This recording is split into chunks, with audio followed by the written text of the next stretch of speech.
Thank you. So the next panel is economic security for non-standard workers in retirement and disability. The afternoon panels differ in degree from the morning panels as we discuss non-standard workers in a very non-trivial way. These mornings' presentations on workplace safety and access to hallmarks of worker experience, such as unemployment benefits, are very much a function of being a non-standard worker, of whether or not you have a 1099 or a W-2 coming to your house this month. And in some ways, the question is between formal and informal divide in the labor market and the access to benefits that entails. Those workers that we discussed earlier in the morning, they're very heterogeneous. Some of them are high income, some of them are low income, some of them are contractors, some of them are gig economy workers. As we move to the afternoon sessions, we come to a different scope of problems, which is not just formality and informality, but also access that not every worker has to retirement security and later this afternoon paid family leave. That is to say, the answer to our sessions isn't just we need to make informal and non-standard workers standard, because this is a problem. We're talking about problems that can affect the bottom half of the wage distribution regardless of your work arrangements. So it's a problem of a different degree, and it probably requires policies that are possibly of a different nature, and the panelists that we have today are going to discuss them, and we're very much looking forward to questions from the audience. So I will get to the panelists. First, we have Elliot Schreur from the National Academy of Social Insurance. We then have David John, who is a Senior Strategic Advisor for AARP. And finally, we have Shayna Strom, who is a Deputy Political Director at the ACLU, but is here today in her capacity as a Fellow for the Century Foundation. Just like this morning, please fill out cards with your questions, and we can have a great discussion on retirement security and disability for workers.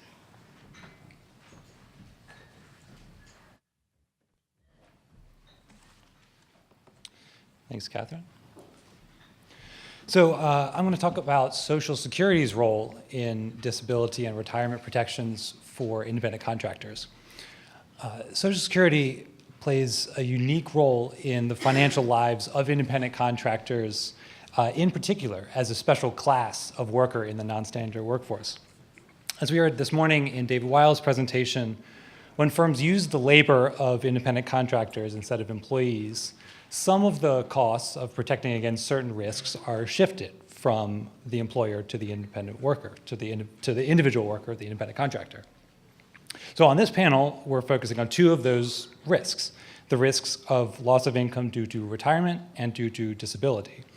And these happen to be two risks against which Social Security provides protection. And it does so for both traditional employees and for independent contractors, which makes for a special quality of Social Security as a system of risk protection.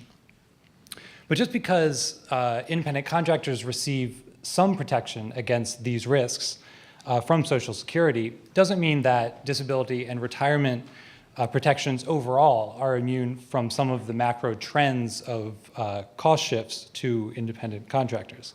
And I'll illustrate why this is the case. So it's generally assumed that there are three sources of income for the risk protections we're concerned with here, those being employer benefits, individual savings, and Social Security. By taking away the employer benefits from the equation, the costs previously assumed by the employer for those protections have to be absorbed by some other factor here. And there are two ways that cost can be absorbed. The first way is simply to accept less robust protection against those risks, as illustrated there. And the second is to bolster the remaining components of that risk protection. In the absence of employer benefits, the other two components become proportionately more important for independent contractors. David John on this panel will tell us about ways to bolster the individual savings component of retirement security for independent contractors, and possibly some ways to reinstate some employer-like benefits for independent contractors. But the question here is, how is Social Security doing at protecting independent contractors against these risks? And I suggest that both of these things are happening, that independent contractors are bolstering these remaining components of retirement and disability risk protections, even as they're accepting less overall protection. So one way independent contractors are absorbing some of the cost of the loss of employer benefits is by making the equivalent of the employer's contributions to Social Security for themselves. So if two workers an employee and an independent contractor are paid the same amount of labor income, the cost of the independent contractor for providing an equivalent level of disability and retirement protections through Social Security will be almost twice as much as the cost of the employee. This is a much simplified overview of the tax structures that apply to independent contractors and employees. But at a high level, employees contribute 6.2% of their wages to Social Security, and independent contractors contribute 12.4% of their contract income after deducting the equivalent of what the employer's contribution would have been had there been an employer, which amounts to about 11.45%. So that's slightly less than the combined employer-employee contribution rate, but more than an equivalently compensated employee contributes to her own retirement disability security through Social Security. And also, I should note that half of the amount that independent contractors contribute through the self-employment tax is tax deductible for those who have high enough incomes to have positive income tax liability, but I'll set that aside for now. The bottom line is that for the same amount of coverage, meaning to ensure the same amount of wages against the loss of income due to retirement or disability, for the same amount of that coverage, independent contractors pay more than employees through Social Security to make up for that loss of the employer relationship. But the other side of the issue is that many independent contractors have less robust protection against these risks compared with traditional employees, even after making up for some of the loss of the employer's side of the Social Security contributions. And one factor behind this less robust protection is explained by the phenomenon that when confronted with a choice of increasing take-home pay now or saving for a far-off and indistinct future, observations of people's actual financial decisions suggest that many people choose to increase take-home pay now, even when that may not be totally optimal from a fully rational, omniscient life cycle perspective. Social Security does a good job at evening out some of these complicated life cycle financial decisions through one of its most powerful features, the automatic quality of its contributions. But this feature, I argue, is weakened through the independent contractor tax filing process, which can result in lower overall coverage, as seen here, for independent contractors. And what I mean in concrete terms is that independent contractors face what appears to be, from their perspective, a 15.3% flat rate self-employment tax, of which 12.4% is allocable to Social Security, which is transparently calculated on their income tax forms. This relatively high flat tax serves as a significant incentive for workers to take all possible measures to reduce the amount of their income subject to this tax. And indeed, readily available options do exist for independent contractors to reduce their income subject to the tax, namely by overstating deductions or understating income. But doing so, in turn, lowers the protection they receive against the risks of retirement and disability through Social Security. So this may be a conscious choice on the part of independent contractors to increase take-home pay now, trading off the potential and far-off costs of lower benefits in retirement and disability if either of those things occur. But most workers underestimate their chances of needing income in retirement or disability, and the choice to not save, to not prepare for these events has a social cost, which is why automatic contributions are usually seen as the preferred policy option. But in any case, the system applicable to independent contractors loses out on one of the most powerful features of Social Security, which is the automatic quality of its contributions. The choice to save or not, I'm saying, is partially restored for independent contractors through the opportunity to reduce taxable income through deductions or less than complete income reporting, whether that's strictly legal or not. But this is not a hypothetical state of affairs I'm talking about. I'm not speaking about rare instances of tax evasion. The tax data suggests widespread tax non-compliance among independent contractors, all of whom do face these transparent decision points to increase take-home pay now and to trade off benefits later. This non-compliance may be either because of the unintentional factor of the difficulty of complying with a complicated tax system, or because of the intentional effort to increase take-home pay now by trading off benefits later. Either way, the evidence for the magnitude of this kind of non-compliance among tax non-compliance among independent contractors is seen in the fact that 2/3 of sole proprietors, which is the IRS term that encompasses independent contractors, 2/3 of sole proprietors underreport their income. And from this fact flows the result that less than half of all self-employment taxes, the self-employment tax being the mechanism for remitting Social Security contributions to Social Security from independent contractors, less than half of all self-employment taxes owed are actually paid by independent contractors. This is an amount of $69 billion, of which 81% is allocable to Social Security, so about $54 billion is not going to Social Security due to underreporting or overstating deductions by independent contractors. So what are some policy options here? I'll suggest just some two broad approaches for improving retirement and disability risk protections through Social Security for independent contractors. And the first is to restore some of the automatic quality of Social Security contributions. And this could be accomplished in a number of ways. One way would be to allow firms to withhold some Social Security contributions from the pay of independent contractors, as they already do for employees, of course, and also for some classes of statutory employees who are independent contractors. Another would be to allow or require labor intermediaries who pass through payments from consumers to the independent contractor to withhold some Social Security contributions, or simply to obtain more accurate income reporting from the firms that use the labor of independent contractors, possibly by changing some of the thresholds above which a firm must compensate an independent contractor to trigger reporting requirements. And the second broad approach would be to reduce the cost-shifting burden onto independent contractors from the loss of employer benefits. So one way to do this would be to allow or require firms to make the employer portion of Social Security contributions for independent contractors, as they do for employees, or to devise some way for government subsidization of the employer's portion of Social Security contributions for low-income independent contractors, which has some precedent in European countries. So I'm out of time, and those are just some broad approaches, and I'll leave it at that.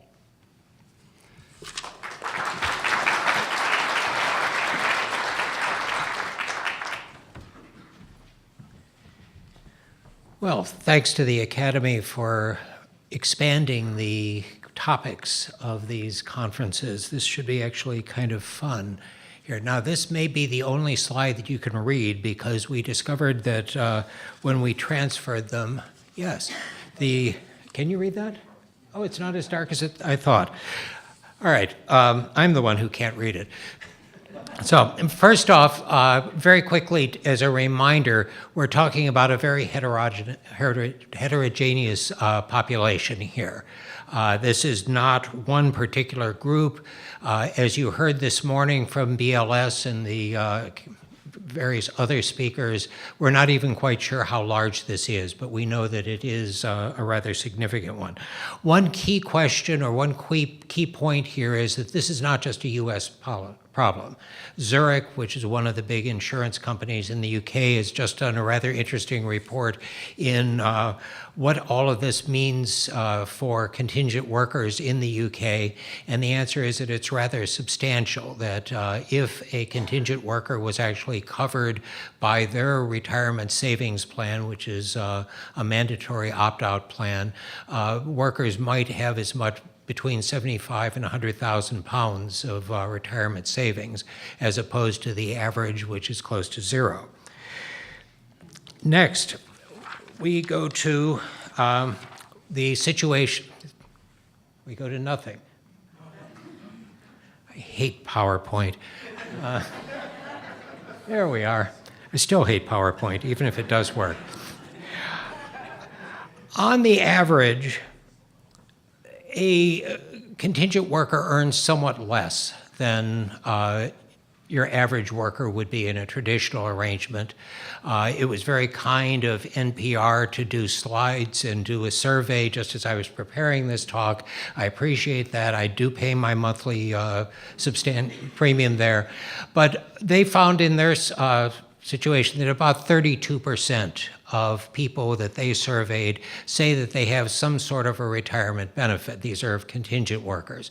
It was substantially higher for full-time workers and somewhat lower for part-time traditional workers.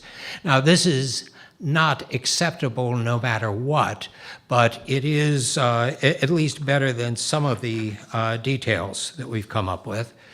A quick word on data, which just repeats the fact that the data is confusing and does not really give us any firm basis for making these decisions and these estimations, but this is the best that we've got. What this does tell us substantially is that there is no one solution that's going to fit all, and I think that's where we go to next. First off, how do we provide retirement benefits to contingent workers? There are a variety of ways. We have fintech firms that say that they are working on savings mechanisms. Lyft has an existing arrangement with Honest Dollar and is about to have one with Icon. Icon is a low-cost retirement savings platform put together by a nonprofit and supposedly with exceedingly low costs.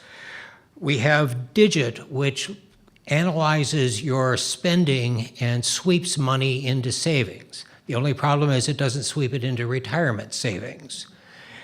We have a variety of employment sites, and this has been rather interesting. When we first looked at this is based on a Brookings paper. This is not an AARP paper.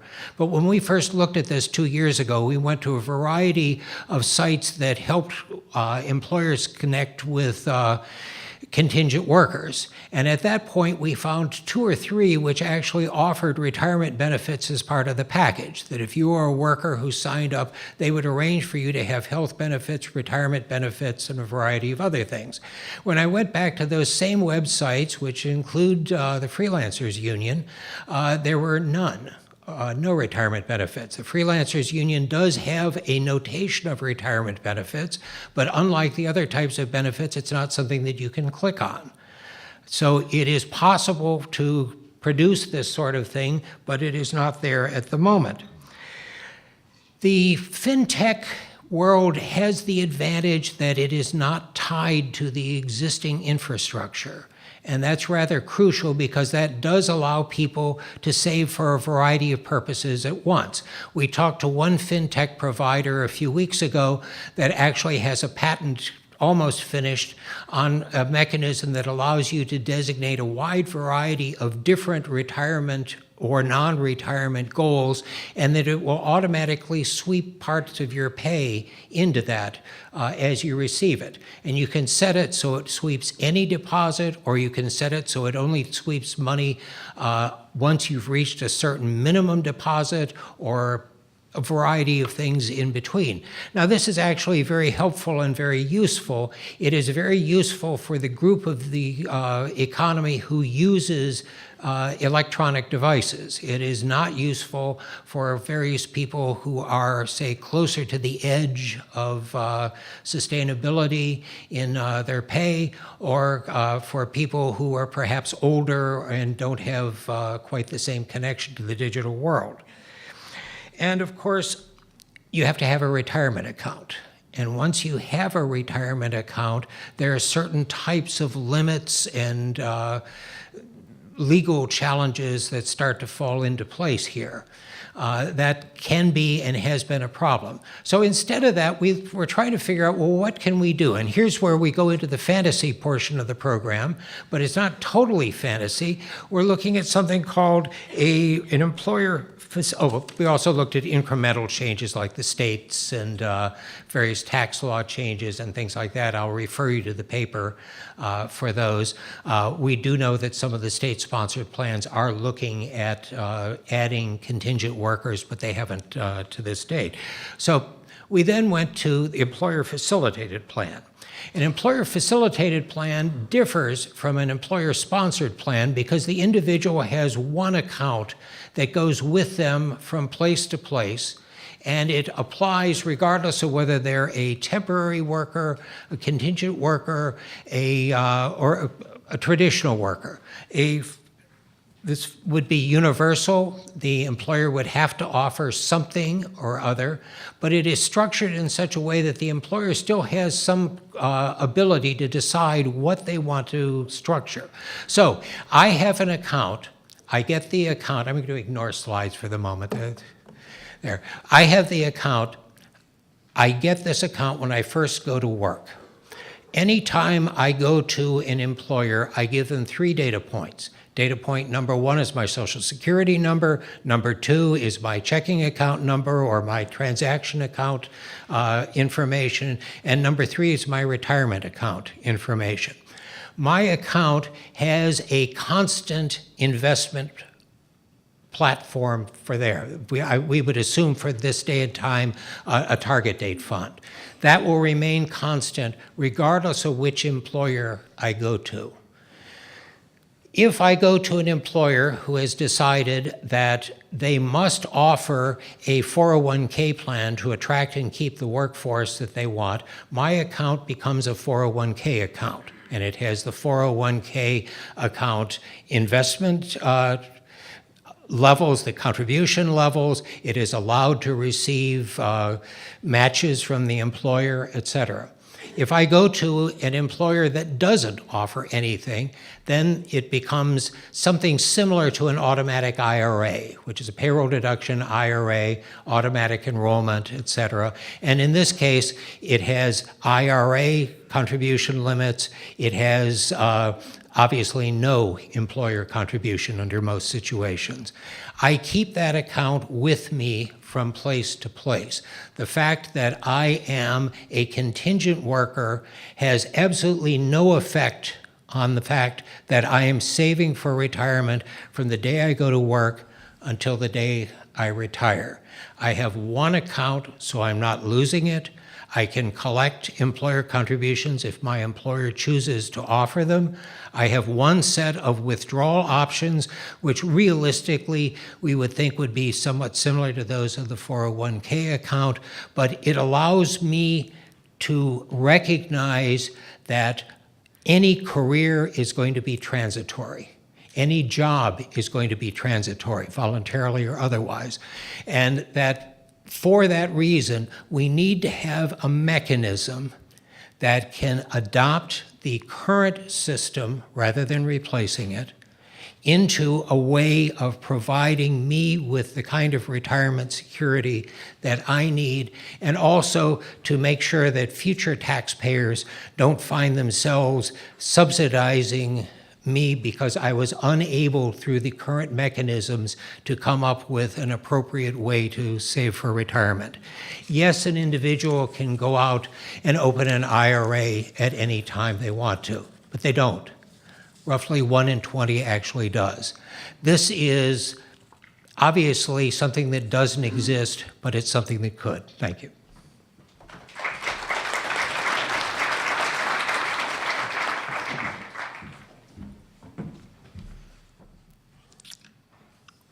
Okay. So my presentation is going to be a largely descriptive one. I want to talk about domestic workers as a case study of non-standard workers and talk a little bit about the difficulties that they face in saving for retirement and what options currently exist for them. So to do so first, want to set a little bit of background. So obviously domestic workers include nannies, house cleaners, and other types of caregivers in private homes. The work really is non-standard work. It can be piecemeal, and because a number of workers are employed by families, it can be even more difficult to get access to benefit programs or other workplace supports, even compared to other non-standard workers. It's also a population that is largely female, largely immigrant, and many are from ethnic and racial minority groups. And as you see, there's been some research suggesting, a substantial percentage are undocumented, and they're also largely low income. And there was a 2012 survey that suggested that 23% of the workers make less than state minimum wage, 60% of those who are live-in workers, and 70% were paid less than $13 an hour. So they're already starting from a place of it being quite difficult to save for retirement.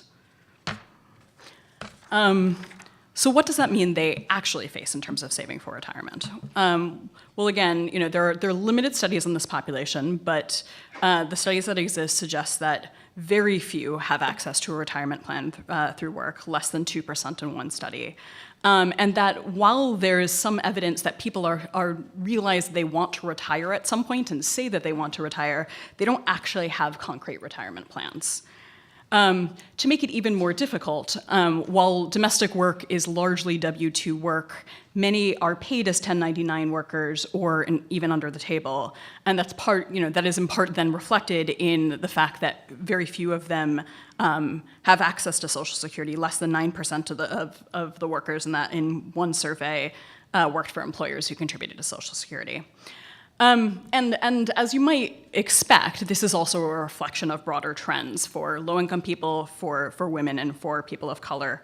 One study that was pre-Great Recession suggested that only 9% of low-income families in 2007 had retirement accounts, and those retirement accounts had a median savings of $5,000. It's also worth noting, again, that women are in a particularly difficult situation. Women often have 1/3 less money in defined contribution accounts than men. And Latinos as a group, are somewhat less likely to participate in voluntary retirement plans, and Latinas are, of course, have the least money in them.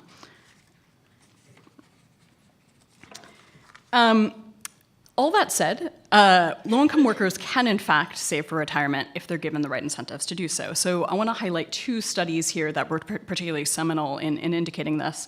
One is a study by Weiser. It was a 2-year experiment with childcare workers in Ohio and West Virginia.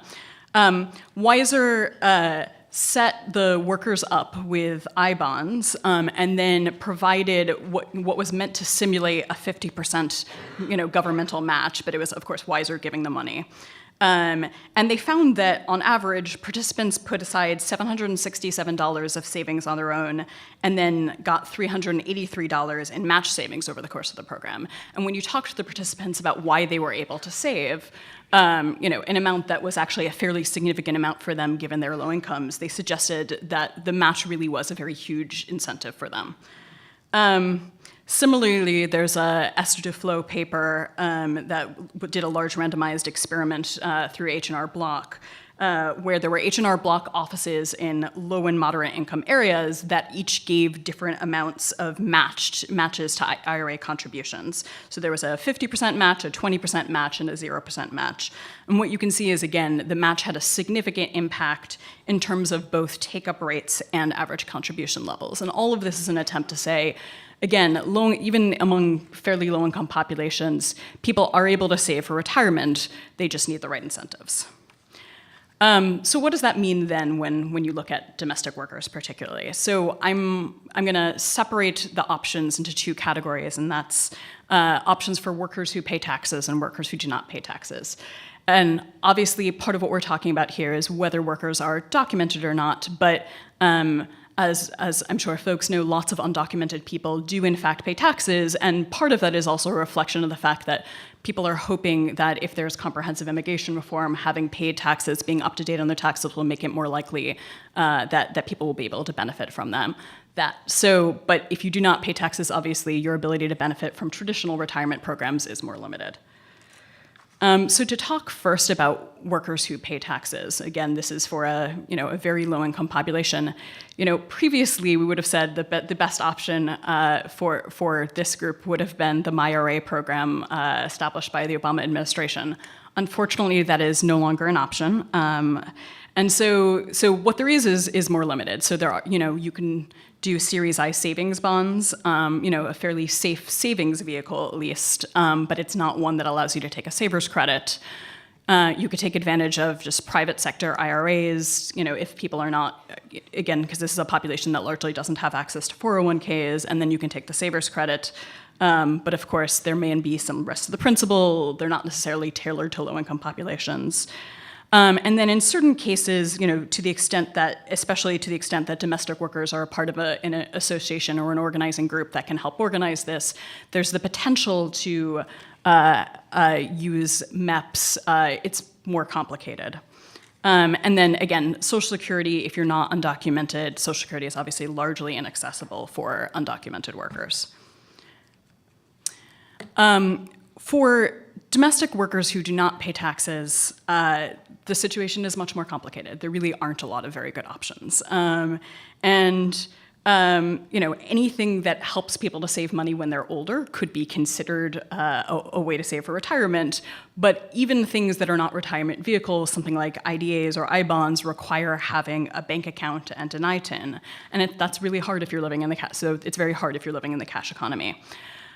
So one thing is just, for some of these workers, their best option may, in fact, be, regardless, to get an ITIN and a bank account. And that's a hard thing to say, particularly in this political time period. It obviously has certain risks, but it is sort of worth putting on the table.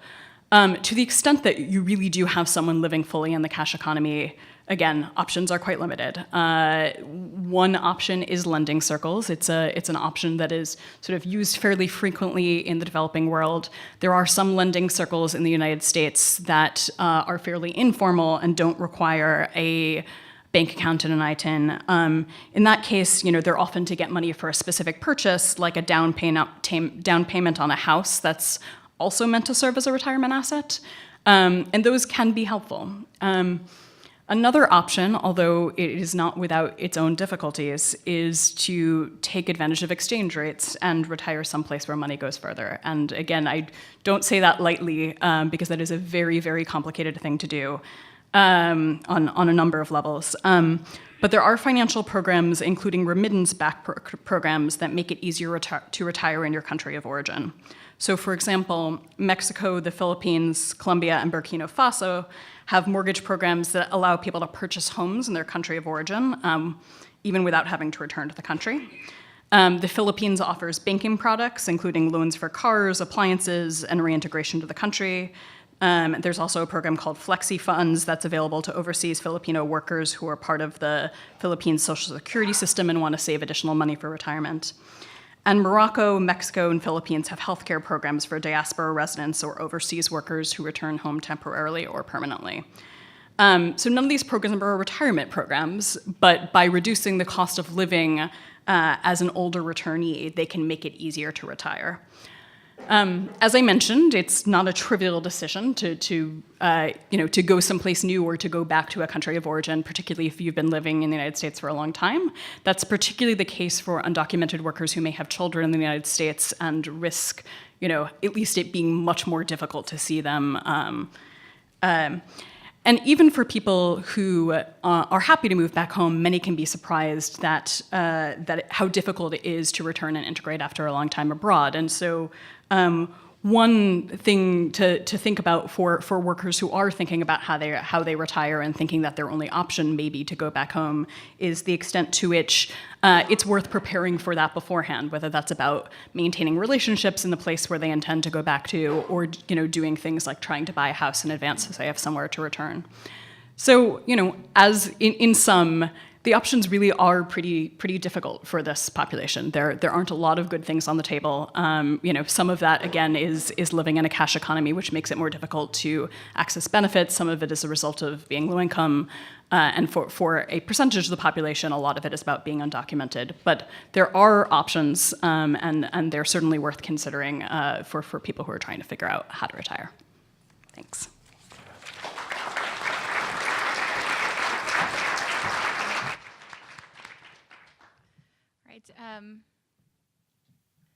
Thank everyone on the panel.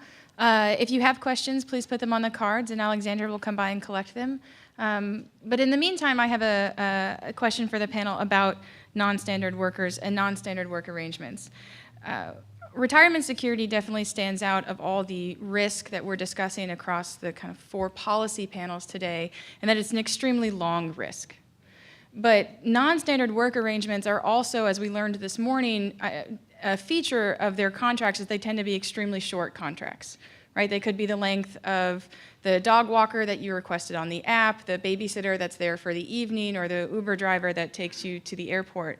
So to what extent is the merging of a very long-term risk with a very short-term contract appropriate? And how should we think about retirement security in these small increments? Well, it's hard. Let's be blunt.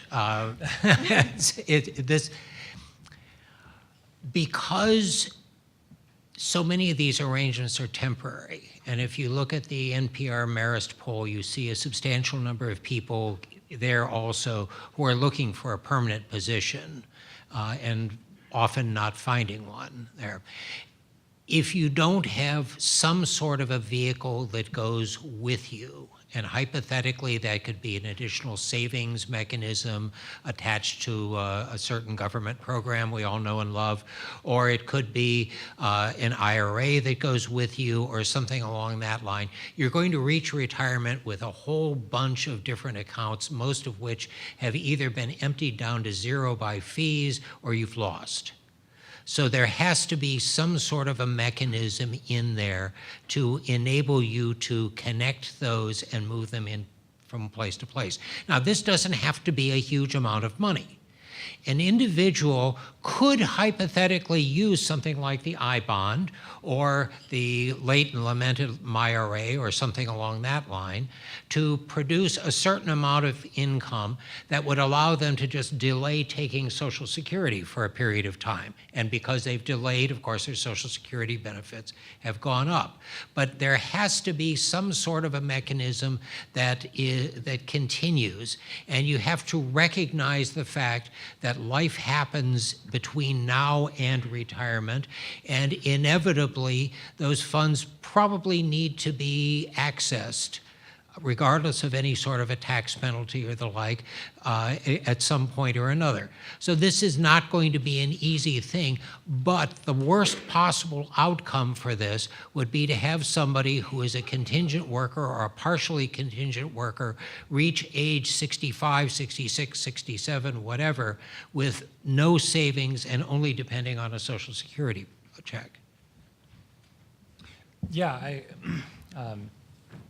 I think it's interesting that one of the similarities between the things David John has just been talking about, what I was talking about, is that the main solution for evening out decisions that affect long-term financial security is automatic contributions. I mean, you have to have some way to allow people to see the full picture, or if not see the full picture, about the trade-offs that they're making between take-home pay now and a short-term contract and their a lifetime of financial security that they need to prepare for. Either have to get them to see those trade-offs completely or to make it automatic and have them save automatically through some of the mechanisms that David was talking about, or through Social Security. I don't have a lot more to add to that. I guess what I would say is just, in some ways, I question the premise a little bit that that this issue is so much different inherently for contingent workers than it is for people more broadly in the U.S. today. These days, many fewer of us work at the same job for 30 years, and obviously, contingent workers are a much more specific situation, and the problem may be exacerbated, but I think part of what we're talking about more broadly is just how do we design solutions that work for the way people work today, and again, depending on your situation, it is just a much more complicated than the model of people work at one job for 30 years, and therefore it should be the employer providing all of the benefits to us. I think it's a very good reminder of one of our sessions this morning that it's not clear how long people are in non-standard work arrangements or the primacy of a non-standard work arrangement in their income stream. This could be a second job, this could be a job they did for a short amount of time, or they could be a self-employed independent contractor for 35 years. We don't have great longitudinal data to say with certainty who works the longest or shortest amongst these time periods or in these arrangements. So that makes it complicated when we're thinking about long-term solutions to a very long-term risk like retirement security. So one other question we had is how should we think of two sources of income streams for retirement security for non-standard work, especially if one of them could continue into retirement, which again, as we saw in Catherine's slides earlier, some of this work does go on for people into age 75 as a way to supplement their retirement income. And I think maybe a way to rephrase that question is an efficient policy solution would no doubt be agnostic about the work arrangement and even though that income could be ordered very differently for the worker. So I guess maybe if that didn't make any sense, if I babysit for a year, right, and I sometimes do it in my spare time, versus if I am a care worker who has worked 15 years for the same family, that arrangement might look very different, but that income acts very different in my long-term retirement security. So a challenge for this is how to treat, income efficiently that may or may not have be a long-term source if we don't know that. Well, and for that reason, you've got to have some sort of a connection, and whether this is done through an app for a state savings program or something similar to what I was proposing, you've got to have a connection. You've got to have the automatic deduction that we just heard about. This has got to be something that is just a regular feature of work, regardless of what age it is. Now, we've heard time and time again that one of the best ways to build a stable retirement is to work longer or to work while you're technically receiving Social Security benefits, et cetera, and that this all fits in with that. But the key is, how do you fit this together during the working relationship? Because behavioral economics tells us that our future self is as much as a stranger as someone who's sitting over in the corner of a bar or something along that line. We don't have an emotional connection to them. So it's not just a matter of save for your future self, because frankly, we don't really care about that if we can go over and get a really good drink in the meantime. So this has to be something that is built into the structure. And one of the things that has to happen is that if we look at the IRS test for who is an employee and who is not an employee, at this point, if you start to receive benefits, retirement benefits, you start to trigger that definition. And it may well be, regardless of the fact that there will be side effects, that at least for the retirement end of this, one of the things we want to look at is disconnecting that so that if I go to work for someone for 3 months, I take my account and I connect for those 3 months, but those 3 months only. Yeah, I think it's interesting the question about supplementing income through non-standard work, I think, is really important, because we did see some data earlier today that suggested that that's how people are using independent contractor arrangements, to supplement their other income. And so for high-income households, they might use that supplementary income just as savings. The income from that could be simply used for savings. It might just be excess income for them. But for low-income households, it might actually be a necessary part of their income. And I think that's why it's important that all of that income be taken into account for Social Security. But since the tax filing process is the mechanism for Social Security contributions on those supplementary incomes, and since many independent contractors don't fully comply, then their full income isn't insured through Social Security. It's only some subportion of it. And I think that's why it's important to think about the independent contractor work as supplementary income, even during the working years. So I think we have time for a few more a few more questions if you have any more for your cards. So Shayna, this question is for you.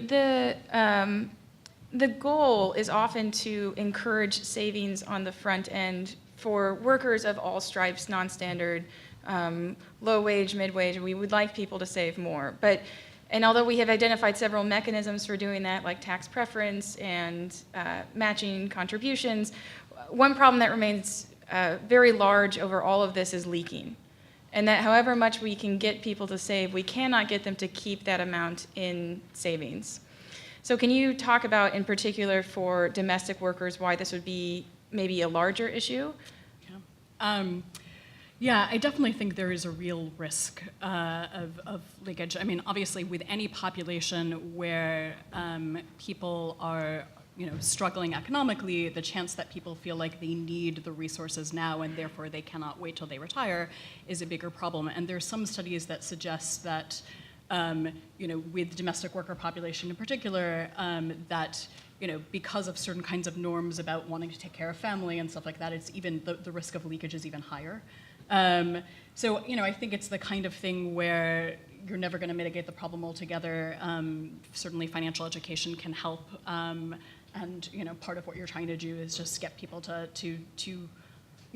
both try to help people with resources on a day-to-day basis so they don't feel the need to take money out of retirement accounts as in the short run, but also help people to understand why keeping it in there for the long run is so important.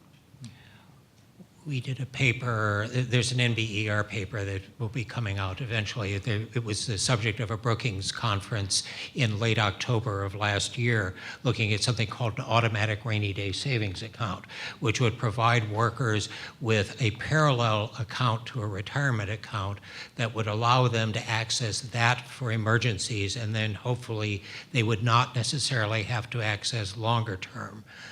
It's a paper by Dave Leibson, Bridget Madrian, Mark Every, a couple of others, and myself that might be worthwhile. But it addresses specifically this because there is evidence that for every dollar that goes into the current private retirement system, somewhere between 30 and 40 cents leaks out again before retirement. And a final question. Elliot, you mentioned at the end of your presentation that one solution to the insufficient contributions going to Social Security from 1099s is to have an automatic employer contribution. Can you talk a little bit about what that would be like if it was only going to Social Security, or if perhaps a similar mechanism was used for maybe the portable fund accounts that we've heard mentioned in the presentations this morning? Yeah, I mean, I think there's two things. So one way to do it is to actually require firms that use independent contractors to make the employer portion of Social Security contributions, which is the case for some classes of employees called statutory employees who are independent contractors for all other purposes except for Social Security contributions. So that would be one way to sort of solve both of the in both areas of the approaches that I mentioned, of making Social Security contributions more automatic for independent contractors and for mitigating some of the risk shifts to independent contractors.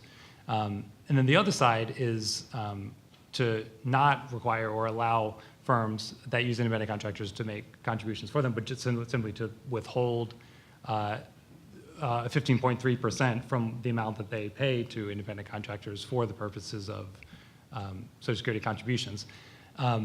I mean, the most obvious way, is one of the other solutions I mentioned is just have more accurate income reporting or to enforce the tax laws better. If the Social Security contribution structure for independent contractors will keep being through the tax code, if that's how we want to design it, which might be not a good way to do it. Well, please join me in thanking the panel.